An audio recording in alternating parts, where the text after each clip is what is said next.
As you can see, I've made a couple of mistakes, so I'm re-recording this video. This is why you use pencil. Alright, so we're setting up our generic rectangle on our x. We have 3x squared goes in this box, and then negative 2 goes in this box, and in the top we would get the product of those. So 3x squared times negative 2 would be negative 6x squared, and down here we take the middle term, so negative 5x. Okay, this is kind of the reverse of the one we did before. So something that multiplies to a negative, one of them is going to have to be positive, one's going to have to be negative, and then adds to a negative. So we got more negatives than we have positives. So we have negative 6x would work times x. So that would multiply just fine. And then it would add to negative 5x. So we have negative 5x, oops, same mistake I did last time. Negative 6x, because we're drawing from here. So we filled in negative 6x, and then we filled in x. And here, negative 2 and negative 6 have something in common. They have a negative in common. They also have a factor of 2 in common. Okay, here we don't have much in common. This is 1, this is 3. All we have in common is the x.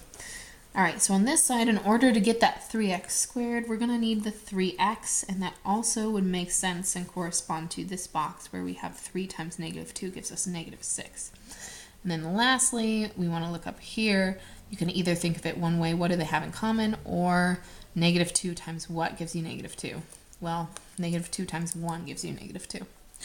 All right, now we're setting it up. 3x plus 1 times x minus 2 equals 0, and you're going to need to solve this. So 3x plus 1 equals 0, and x minus 2 equals 0. So add 2 to both sides, minus 1 from both sides. I'm kind of doing this out of order. This one would just be x equals 2. And this one you have 3x equals negative 1, divide by 3, get x equals negative 1/3. All right, last resort. If this isn't working for you and you want to try something else, take, for example, the last problem on your review. I'm going to do it right now. So 2, part D is 3x squared plus 5x minus 2 equals 0. So worst case scenario, you try the factor box, you erase it a ton of times, you don't really know, you're like, what's going on?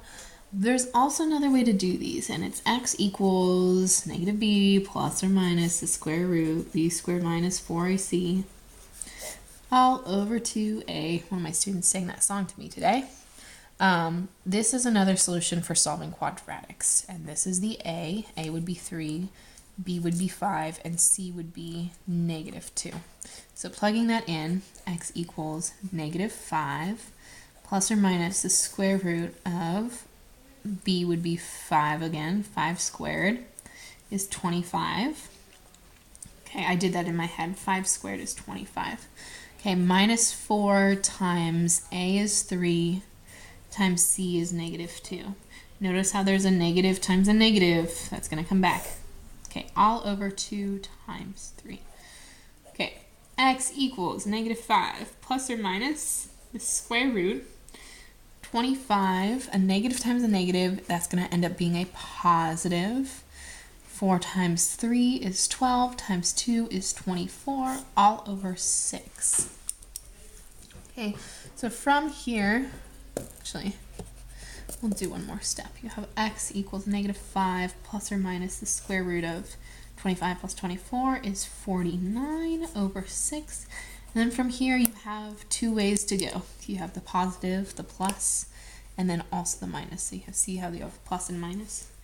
So you have x equals negative 5 plus the square root of 49 is 7 over 6. And you have x equals negative 5 minus the square root of 49, again, is 7 over 6. So this one's going to be x equals 2 over 6, which is 1/3. And here x is equal to, negative 5 minus 7 is negative 12 over 6, gives us negative 2. So there are two answers, and if we check back from before, we have 2 and, uh-oh. Oh, this is a different problem. This has a negative right here, so it's a different problem. We did it with a positive right here. But the answers are actually very similar, so it's kind of like a reciprocal of it. These are our answers if you want to use a quadratic equation instead of what we did here, which was the factors. That's totally fine.